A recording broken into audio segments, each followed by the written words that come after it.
Hello viewers, welcome to the Bachelor course of Population Studies. Today we will discuss assessment of legislations on population in India. Population stabilization is controversial, but there are ways to address population that improve people's lives. We can empower people, improve lives and protect the earth and the future of the human race if we approach the population issues correctly. The correct approach is letting people make their own decisions.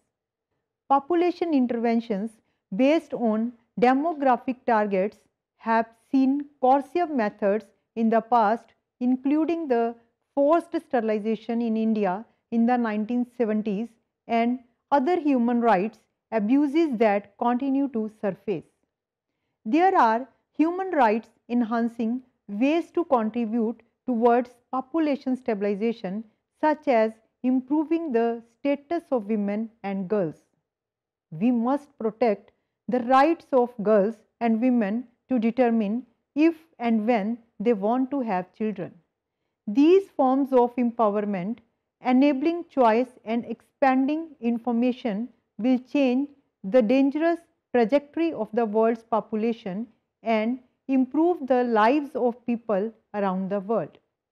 India is the second most populous country in the world after China and is the home of 1/6 of the world population.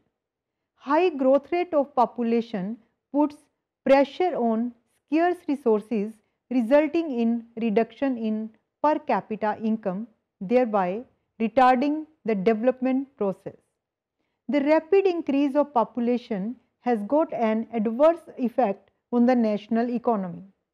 Considering the magnitude of the problem, the Government of India has introduced various legislations relating to its population issues.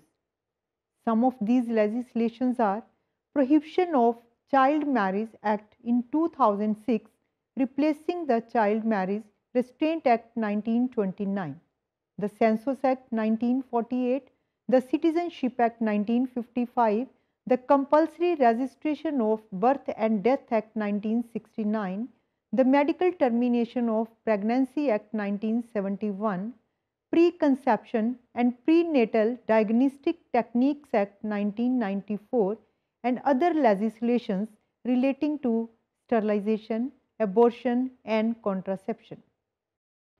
Government of India has enacted many social legislations since independence. In practice, we find that these social legislations have remained in the books and the government is not able to implement these laws properly. Assessment of various population legislations is discussed here.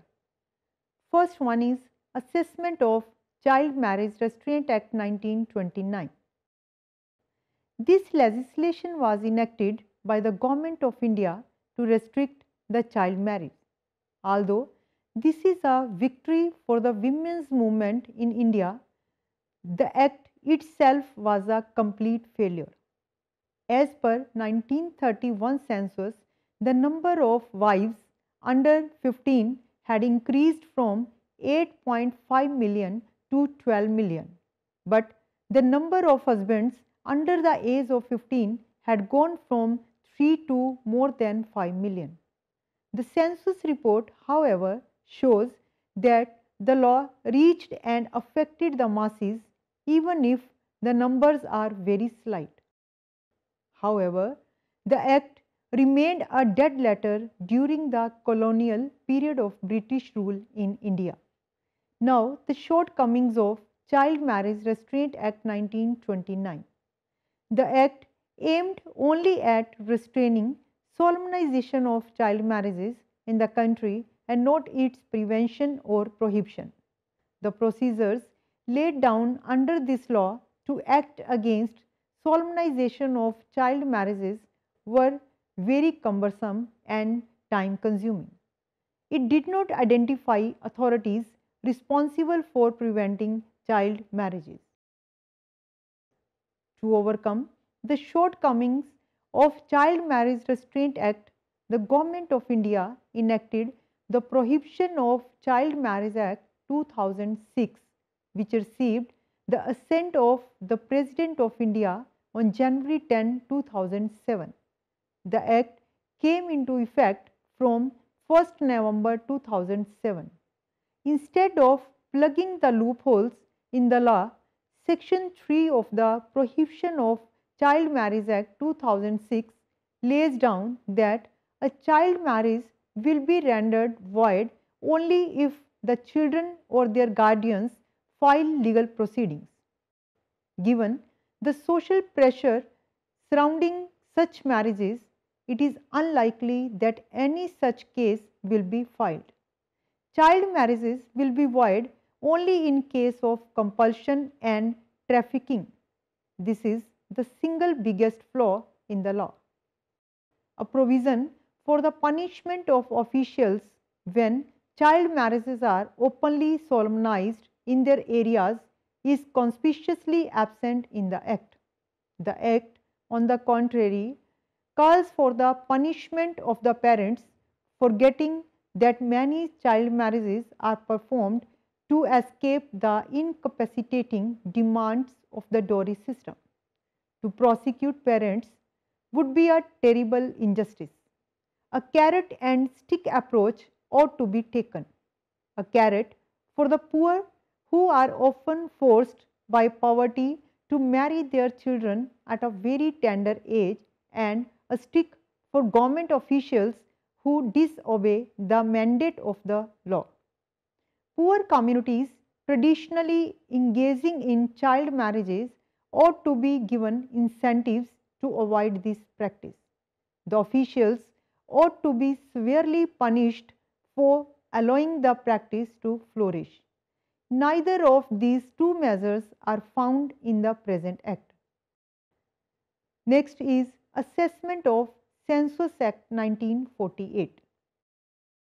The result of each census have been published in great detail.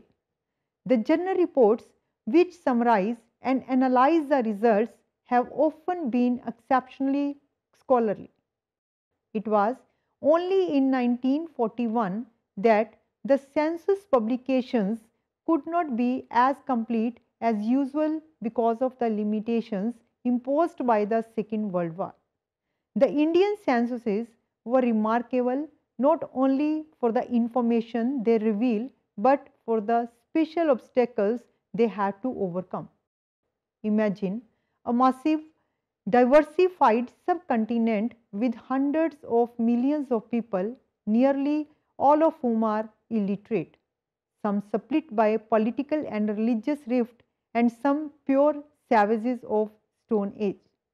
One can imagine all this, and the difficulty of taking a census becomes apparent.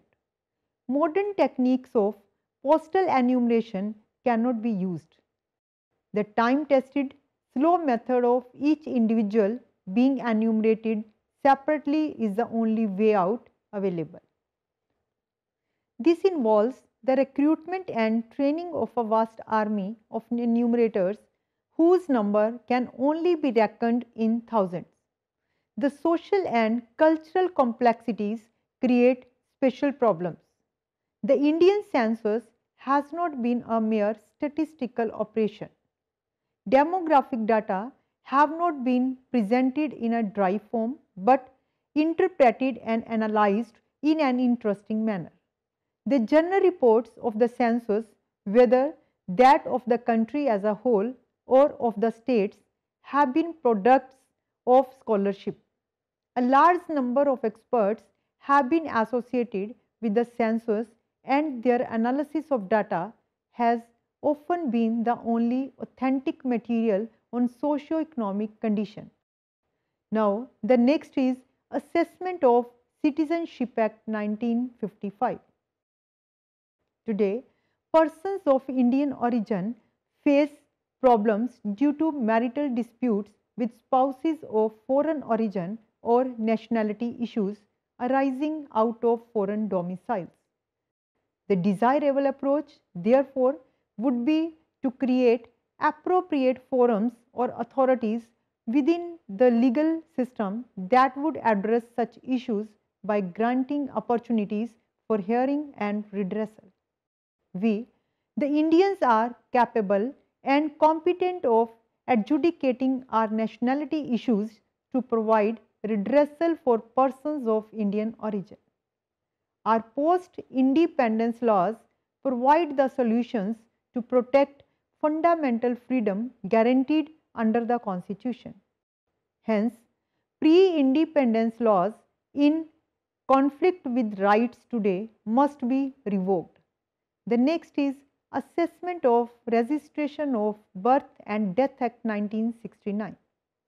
Even though India passed the Registration of Birth and Death Act way back in 1969, the percentage of registration is still low, with only 80% of the births and just 67% of the deaths being documented officially.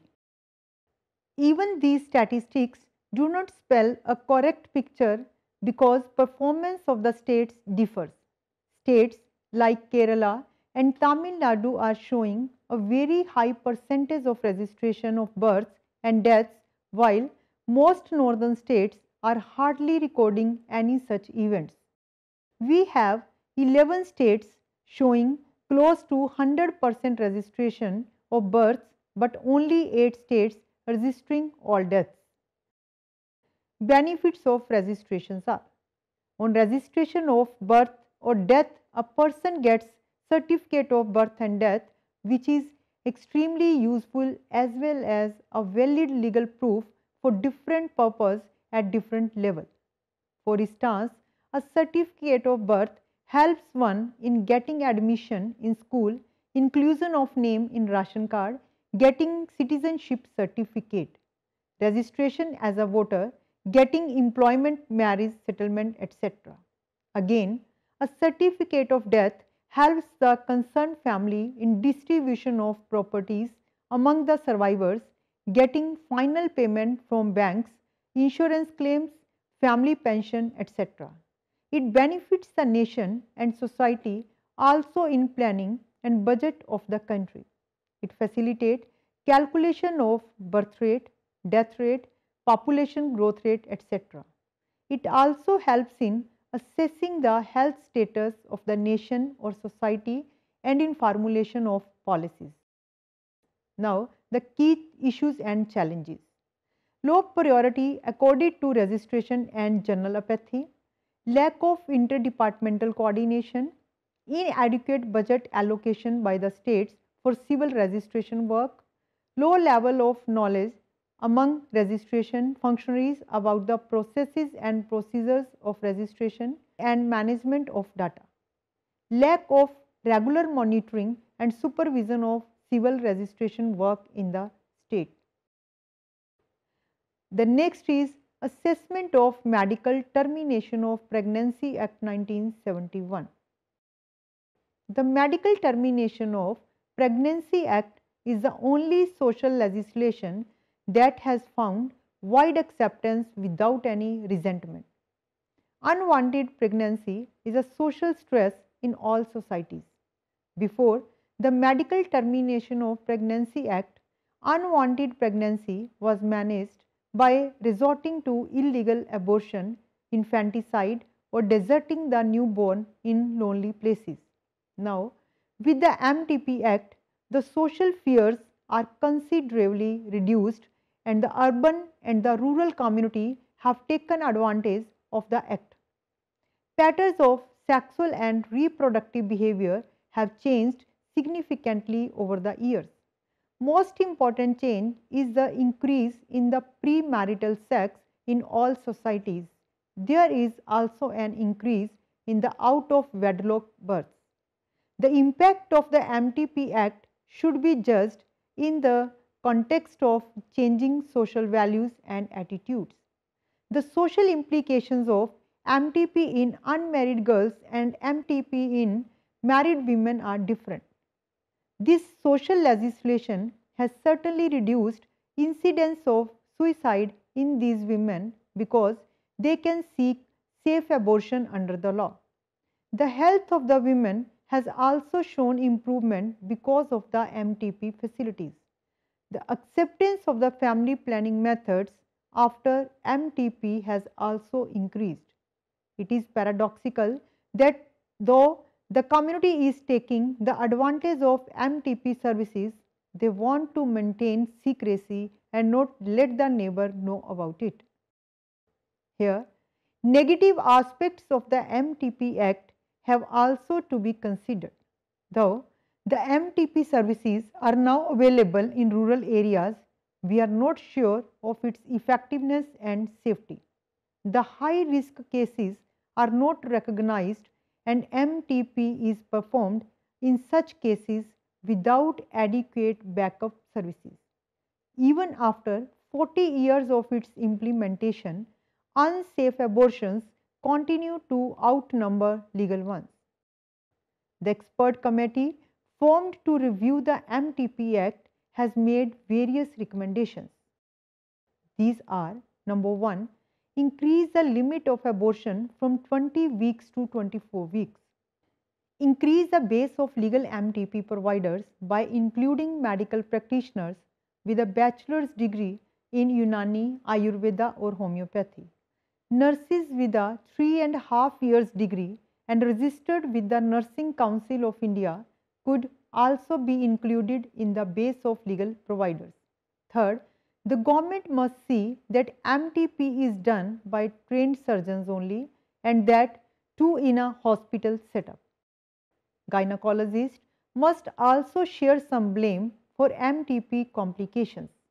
The next is assessment of Preconception and Pre-Natal Diagnostic Techniques Act 1994.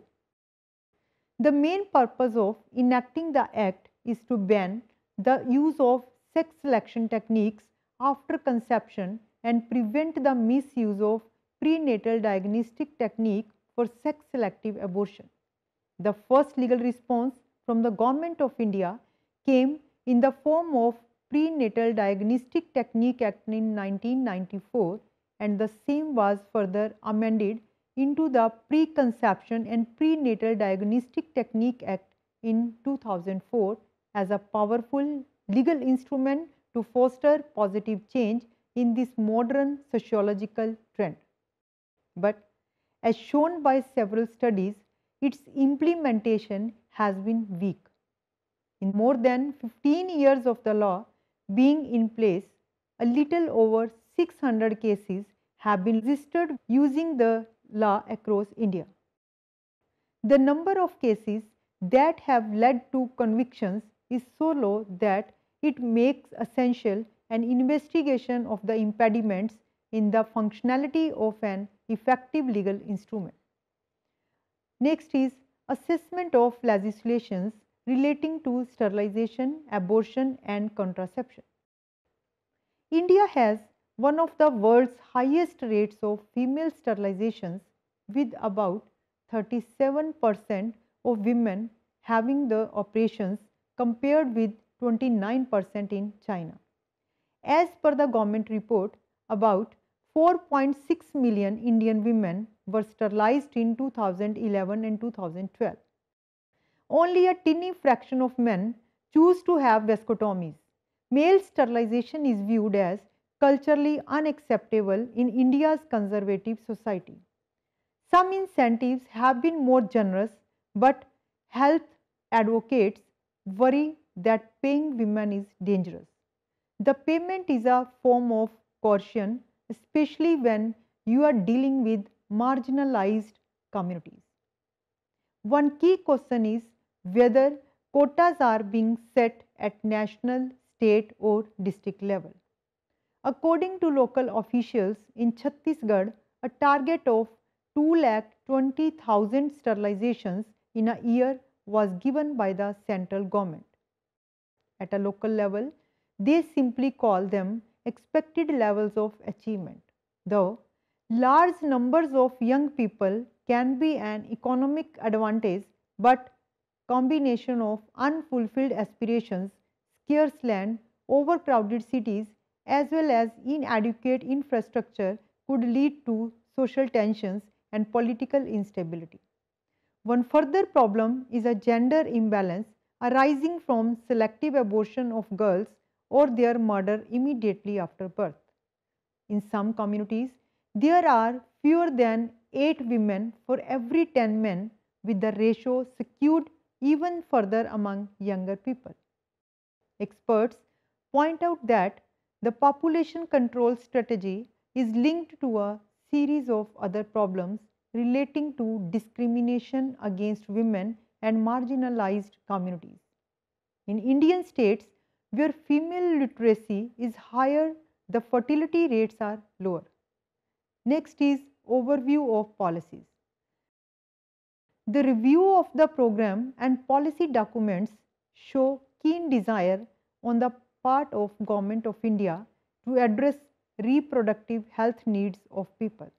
It includes unmet need and unwanted pregnancy of all, but particularly adolescents and youth. However, there are gaps between desire and action and may require some more time to show the desired results. The initiatives taken by government are: first is health system and quality. The 11th 5-year plan, that is 2007 to 2012, underlined that the country has to deal with rising cost of healthcare and growing expectations of the people.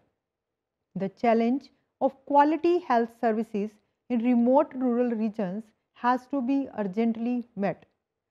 Contraceptive use and addressing unmet need. The plan document underlined that even meeting half of the unmet need could lead to an appreciable decline in the birth rate. It was emphasized that ANMs and ASHAs will identify the couples with unmet need in their areas and address their concerns. Strategies adopted and increased resources allocated. The Indian government has identified certain strategies under the 11th 5-year plan to reduce regional imbalance in the health infrastructure. Initiatives taken to strengthen service delivery. The government has taken several steps to strengthen the service delivery, including fixed day static services till PHC level, availability of postpartum family planning facilities and training, and rational placement of service providers. To sum up, it can be stated that there is a need to enact a social welfare legislation which should encourage, facilitate and constrain the people to adopt small family. In particular, it should raise the marriage age for all communities in India to 21 for both the boys and girls. Before marriage, it must be obligatory for the eligible couple to have the understanding of responsible parenthood. Scientific and natural birth control measures should be explained to them. The law should also provide for compulsory registration of marriages. No compulsion should be prescribed with respect to the method of family planning. It should be left to the choice of the eligible couple. The proposed legislation should also contain the rules regulating various family planning methods. The emphasis must be that these measures are safe and easily available. A duty must be cast on the state to provide a comprehensive planning infrastructure to assist people to adopt family planning methods of their choice. Parents having small family and either of them having voluntarily undergone sterilization shall be entitled to certain incentives. Disqualification provisions should be extended to local bodies elections, members of House of State Legislature and House of Parliament. That is all for today.